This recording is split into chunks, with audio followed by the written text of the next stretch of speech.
Right now, our Entertainment Sentiment API is showing a notable spike. Sentiment is at plus 0.28, with momentum hitting plus 0.56 over the last 24 hours. This marks a significant shift compared to historical trends, indicating a surge in positive sentiment around entertainment topics that's not just a seasonal blip. This API returns a comprehensive analysis of sentiment, capturing the nuances of discussions across various media. Imagine you're developing an application that curates entertainment news.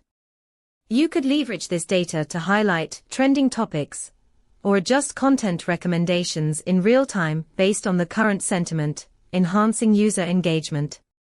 To dive deeper, check out our documentation at pulsebit.lojenterprise.com/docs. Let's build smarter together.